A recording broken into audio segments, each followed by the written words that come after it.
मुझे निर्देश हुआ कि मैं कम ही शब्दों में अपनी बात को रखूं, लेकिन मैं ये बता देना चाहता हूं, अगर वास्तव में सामाजिक न्याय के आंदोलन को आगे बढ़ाने की जरूरत है तो हमें बड़ी गहराई से, बड़े संजीदगी से हमें जनजीत यादव के संदेशों को हमें ग्रहण करना पड़ेगा और याद करना पड़ेगा वह एक क्रांतिकारी राजनीति, कम्युनिस्ट पार्टी की राजनीति से एक सामाजिक न्याय के आंदोलन की तरफ उनका प्रादुर्भाव कैसे हो रहा है। क्या यह सही जानने की आज जरूरत है कि जिस समय कम्युनिस्ट पार्टी एक चरम सीमा पर थी और देश की मुख्य विपक्षी पार्टी थी, उस समय जनजीत यादव को कम्युनिस्ट पार्टी में सामाजिक न्याय के जो आंदोलन थे उसको चलाने में क्या बाधा हो रही थी। हमारे अरविंद साथी ने एक बात कहा था कि बहुत से प्रगतिशील लोग, वामपंथी लोग, जिनके अंदर वो सामंतवाद, बौद्धिक तानाशाही रही, वो उनके सामाजिक न्याय के आंदोलन को उस मंच से उठाने में बाधक बन गए। ये मजबूर हो चुके थे कि हमें इस देश में एक सामाजिक न्याय की लड़ाई को आगे बढ़ाए बिना, इस देश की व्यवस्था को परिवर्तन किए बिना, हम जो सामाजिक न्याय की लड़ाई, हम जो आंदोलन चलाना चाहते हैं, यह जो है सामंती पृष्ठभूमि से आए हुए वामपंथी लोग हमारे सामने हमारी लड़ाई की अगुवाई नहीं करना चाहते, हमें आगे नहीं बढ़ने देना चाहते। ये मजबूर होकर के जब वो कांग्रेस पार्टी में जाते हैं और कांग्रेस पार्टी के अंदर जाने पर भी उनका प्रयास होता है कि हम सामाजिक न्याय के आंदोलन को कांग्रेस के अंदर भी हम चलाएंगे। एक समय जब कांग्रेस के अंदर संकट खड़ा होता है, जब इंदिरा गांधी स्वयं संकट में खड़ी हो जाती हैं और उनको लगता है कि अब देश में एक नई राजनीतिक दिशा की जरूरत है, उस समय वो सुझाव देते हैं कि अगर इस देश में अपनी स्थायी राजनीति को अगर आगे बढ़ाना चाहती हैं तो आपको गरीबी हटाओ जैसे नारा देना पड़ेगा, फ्री वर्ष खत्म करना पड़ेगा और उद्योगों और बैंकों के राष्ट्रीयकरण का आंदोलन आपको चलाना पड़ेगा। ये जब बात उनको ये सुझाव में जब बात उनको महसूस हुई, वो उनके दिल में जनजीत यादव की इतना गहराई से बैठ गए कि उन्होंने अपना सलाहकार मान लिया। आज जब हम लोग सामाजिक न्याय की लड़ाई को आगे बढ़ाने की बात करते हैं तो निश्चित रूप से हमें अपने राजनीतिक सीमाओं से हट करके आगे बढ़ना होगा, जाति सीमाओं को तोड़ना होगा और एक संकल्प लेना होगा कि अगर हमारे बड़े भाई अपने छोटे भाइयों का संकल्प यह नहीं लेते हैं कि इनकी रक्षा की गारंटी, इनके सुरक्षा की गारंटी हमारी होगी, तब तक ये सामाजिक न्याय का आंदोलन कतई आगे नहीं बढ़ेगा। और ये मैं आपको बता देना चाहता हूं कि आज हम देख रहे हैं कि अगर हमारे अंदर जो आंदोलन का, जो हमारे सामाजिक न्याय के सामने जो लड़ाई हो रही है, यह देश में एक खतरनाक माहौल खड़ा हो गया है। इस देश का शासक, वह शासक है जो देश में स्वतंत्रता आंदोलन की लड़ाई के साथ, अंग्रेजों के साथ मिलकर के आंदोलनकारियों के साथ गद्दारी कर रहा है। उसके देश में देश की सत्ता है। आज इस देश में सत्ता में बने रहने के लिए जिस तरह से सांप्रदायिक फांसीवाद की ताकतों के साथ, साम्राज्यवादी ताकतों के साथ मिल करके और देश में एक अलगाववादी, एक सामुदायिक ताकतों के साथ मिलकर के जाति, द्वेष और धार्मिक भावनाओं को तेजी से बढ़ा करके जाति विद्वेष, वैमनस्य पैदा करना चाहता है, उसके सामने अगर अगुवाई करनी है, उसके सामने अगर लड़ना होगा तो निश्चित रूप से हमें जाति धर्म की सीमाओं से ऊपर जाना होगा। अगर हम आगे नहीं बढ़ते हैं कि फांसीवादी ताकतें जो इस देश को बर्बाद कर रही हैं, देश को पुनः गुलामी की ओर बढ़ा रही हैं, यहाँ पर उससे अगर लड़ना होगा तो हमें अपनी सीमाओं से आगे बढ़ना होगा। क्योंकि जब हम देख रहे हैं कि आज इस देश का शासक इस देश के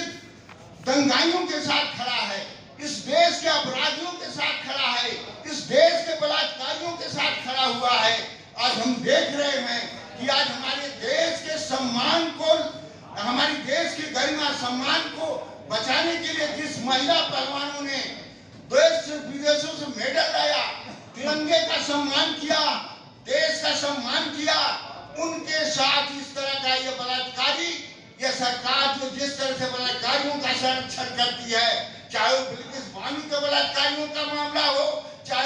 उसमें जो कुलदीप सेंगर जैसे बलात्कारियों के संरक्षण का मामला हो, चाहे वो जो है हाथरस की बिटिया का जिसको आधी रात में जला दिया गया हो, इन सारे बलात्कारियों का संरक्षण यह वर्तमान सरकार कर रही है। और तब ये देखा जा रहा है कि जब हम न्याय की बात करते हैं कि सरकार बिल्कुल बलात्कारियों के, अपराधियों के और देश के लुटेरों के पास में खड़ा होकर के और देश के स्वतंत्रता, समानता, भाईचारा को जिस तरह से रौंद रही है, संविधान को अपने पैरों तले कुचल रही है। अगर हमें लोकतंत्र को बचाना होगा, देश को बचाना होगा, अगर हमें अपनी सामाजिक न्याय के आंदोलन को आगे बढ़ाना होगा, स्वतंत्रता, समानता, भाईचारे की रक्षा करनी होगी, तो निश्चित रूप से हमें अपने अपने सीमाओं से बाहर निकलना होगा। देश में एक ऐसे जन आंदोलनों का ज्वार पैदा करना होगा जिसमें ये फांसीवादी ताकतें ये दफन कर दी जाए, मिटा दिया जाए, तभी हम जाकर के ये समानता, स्वतंत्रता और भाईचारे का जो सामाजिक न्याय का जो सपना हमारे महापुरुष ने देखा था, वही हम तब जाकर के हिंदुस्तान, भारत की धरती पे उसे लागू कर सकते हैं। इसलिए जरूरत है कि हमें आज सामाजिक न्याय के मामले में जिस तरह से फांसीवादी ताकतें समाज न्याय मांगने वाले को, मानवता की बात करने वाले को, इंसानियत की बात करने वाले लोगों को या तो जेल में बंद करते हैं या झूठे आरोप लगा करके उनके ऊपर जान बैठा करके उनको किसी न किसी रूप से जेल में बंद करने का काम करते हैं। यह सरकार के सामने 3 नए बड़े खतरनाक हथियार हैं जिससे डरती है। ये सरकार न्याय से डरती है, ये सरकार ज्ञान से डरती है, ये सरकार विज्ञान से डरती है। ये तीनों चीजों को इस भारत की धरती में कतई लागू नहीं करने देना चाहती है। हम लोगों को चाहिए, देख रहे हैं किस तरह से विज्ञान को तिलांजलि देते हुए इसने डार्विन के सिद्धांत को पाठ्य पुस्तक से अलग कर दिया और झूठ और आडंबर के नाम पर जिस तरह से परिवर्तन करना चाहती है, इतिहास को मिटा देना चाहती है और हमारे जुझारू आंदोलनों का जो चरित्र है, जो इतिहास है, उसको मिटा करके यह जो है जिस गति से और जिस तरीके से ये सुधारवादी नीतियों का, अवसरवादी नीतियों का ये लागू करके और देश को एक सांप्रदायिक फांसीवाद के भय से, उसके डर से देश में जो लोकतंत्र की हत्या कर रही है, संवैधानिक सारों चीजों को नष्ट कर रही है। इस देश में आज जो है ये जिस तरह से यहाँ के कॉर्पोरेटर घरानों के पैसों से जिस तरह सरकार सत्ता में आई है, पूरी सत्ता को उनके चरणों में अर्पित कर देना चाहती है। इस देश की सरकार, इस देश की औद्योगिक संरचना के साथ साथ चाहे वो रेल का मामला हो, जहाज का मामला हो, चाहे कोई भी देश के नवरत्न कंपनियां हो, सबको बेचकर उनके हवाले कर देना चाहती है। और ये कृषि कानून को कोरोना काल में जिस तरह से कृषि कानून को बदल करके पूरी खेती को जो है कॉर्पोरेटर घराने के हवाले करना चाहती थी। किसान आंदोलन ने 13 महीना लड़ करके 750 किसानों की शहादत के बाद इस सरकार को घुटना टेका पाया है। तब ये सरकार 3 कृषि कानूनों को वापस लिया है, लेकिन पिछले दरवाजे से आज जिस तरीके से एयरपोर्ट के विस्तार के नाम पर, कॉरिडोर के नाम पर, औद्योगिक गलियारे के नाम पर जिस तरह से किसानों की जमीन छीन करके और उसे बेघर बना देना चाहती है, उसे भूमिहीन बना देना चाहती है और ज्यादा से ज्यादा ये हमारे लोग है कृषि पर काम करने वाले किसान जो कोरोना काल में देश एक आर्थिक संकट से गुजर रहा था, यह कृषि का क्षेत्र था जो उसके गिरावट को, उसके आर्थिक संरचना को बचा करके देश के लोगों को रोटी देकर बचाया था। आज उसको भी ये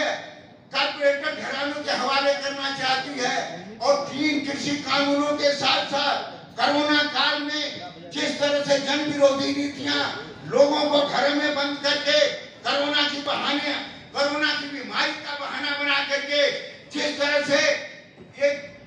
कृषि कानून के साथ साथ लेबर कानून, शिक्षा कानून, ये सारे नीतिकरण करके और ये जो कॉर्पोरेटर घरानों के देने का ये एक रास्ता बना लिया। इन सारे रास्तों के जरिए हमारे सारे मौलिक अधिकारों पर उसने हमला कर दिया है। आज अगर जरूरत है तो हमें एक जरूरत है कि हम लोग इस तरह से